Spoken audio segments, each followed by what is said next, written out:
सुर सौरभ में ये गीत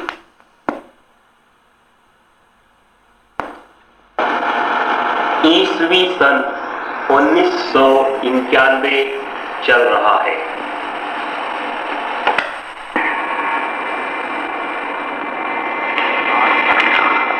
आज की इस भीषण आपाधापी की दुनिया में अपने दिमाग का संतुलन बनाए रखना कोई आसान काम नहीं है। अपनी रुचि के विपरीत कोई कार्य होते देखकर हमारा दिमागी संतुलन अक्सर गड़बड़ा जाता है। प्रायः हमारी मनस्थिति शांत नहीं रह पाती, हम अशांत हो जाते हैं।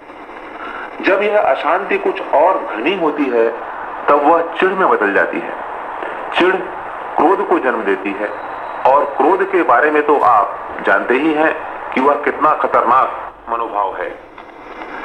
क्रोधित होने पर उचित अनुचित का ज्ञान कुंठित हो जाता है, विवेक बुद्धि शून्य हो जाती है और क्रोधी व्यक्ति बुरी तरह असंतुलित होकर अपना आपा खो बैठता है।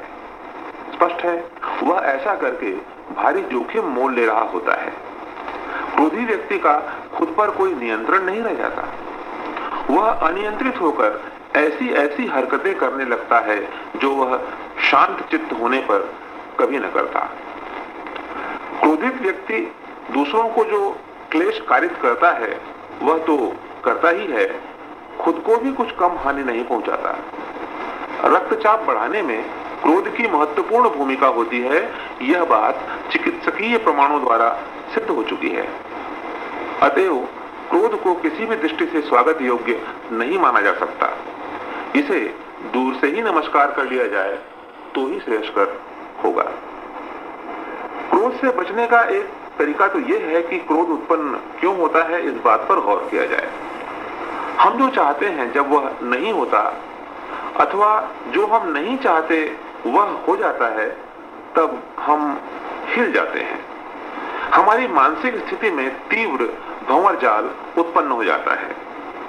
हमारा मानसिक संतुलन डगमगा जाता है और हम क्रमशः क्रोध की चरम अवस्था की ओर गमन करने लगते हैं। मसलन हमें शोर अच्छा नहीं लगता। अब अगर कोई हमारे आसपास शोर करे तो हमारी पहली प्रतिक्रिया यह होगी कि शोर करने वाले को शोर करने से रोका जाए। अगर हम शोर करने वाले को रोक पाए तब तो ठीक, लेकिन अगर शोर करने वाला हमारे नियंत्रण के बाहर है तो हमें पहले तो चिढ़ होगी, फिर गुस्सा आएगा, फिर दिमागी संतुलन गड़बड़ा जाएगा। ऐसी स्थिति में बेहतर यही होगा कि हम अपने मनोनुकूल स्थिति के न होने से भी नाराज न हो, मन की शांति बनाए रखें। चिढ़ने के पहले थोड़ा सोचें, जो कुछ हो रहा है क्या उस पर हमारा कोई बस है? जो कुछ नहीं हो रहा है क्या उसे करना या करवा पाना हमारे बस में है? वास्तव में अपनी मनचाही स्थितियां यदि नहीं मिल पाती हैं हमें, तो इस पर चीखने या खींचने या चिढ़ने की बजाय अपने मानसिक संतुलन को बरकरार रखते हुए एक प्रकार की खिलाड़ी भावना खुद के भीतर पैदा करने का उपक्रम करना होगा, ताकि हम विपरीत परिस्थितियों या अनचाही स्थितियों से दो हाथ करने का मादा खुद के भीतर पैदा कर सकें। कभी कभी ऐसा लगता है ना कि सारी दुनिया गड़बड़ है, सारे लोग गड़बड़ हैं, लेकिन सोचिए भला, यह धारणा क्या व्यवहारिकता की कसौटी पर खरी उतरती है? देखिए, इस दुनिया में बहुत कुछ ऐसा है अथवा हो सकता है जो हमें नागवार लगता होगा, लेकिन सोचिए जरा, क्या यह संभव है कि हम तमाम दुनिया के लोगों को अपनी मर्जी के मुताबिक चलने को मजबूर कर सकें? ऐसी बहुत सी आड़ी टेढ़ी परिस्थितियों से हमें अपनी दिनचर्या के दौरान दो चार होना होता होगा, किंतु क्या यह संभव है कि उनसे हम मुक्ति पा सकें या उन्हें अपने अनुकूल ढाल सकें? यकीन मानिए, आज तक कोई भी यह पराक्रम नहीं कर पाया है। फिर हम क्यों खामख्वाह क्रोध करके क्रोधाग्नि में खुद को भस्म करने पर आमादा हों? लिहाजा एक सहज भाव अपनाया जावे। स्थितियों की विपरीतता से चिढ़े बिना एक खिलाड़ी भाव हम अपने भीतर पैदा करें और उनसे तालमेल बिठाएं, रास्ता जरूर निकलेगा। शर्त केवल एक है, वह यह कि हर हालत में मस्तिष्क का संतुलन बनाए रखा जावे। एक नट किसी कुशलता से हमें यह करना होगा, दूसरा रास्ता नहीं है। नान्यम पंथा विद्यते।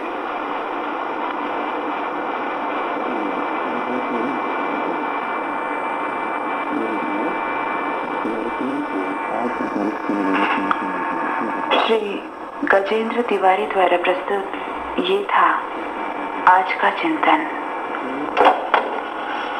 सूर्य सौर मंडल के, पृथ्वी ग्रह के, एशिया महाद्वीप के, भारत देश के, मध्य प्रदेश प्रांत के, रायपुर शहर की आकाशवाणी द्वारा शनिवार 30 नवंबर को प्रसारित यह चिंतन श्री गजेंद्र तिवारी द्वारा रचित पठित हमने सुना। त्वरित टिप्पणी के रूप में यह कहा जा सकता है कि गौतम बुद्ध, महावीर, शंकराचार्य एवं अन्य दार्शनिकों द्वारा क्रोध की उत्पत्ति एवं उसके शमन के उपायों के बारे में जो भी कहा गया है वह आज के चिंतन की तुलना में आम व्यक्ति के लिए, साधारण व्यक्ति के लिए एक कठिन बात थी।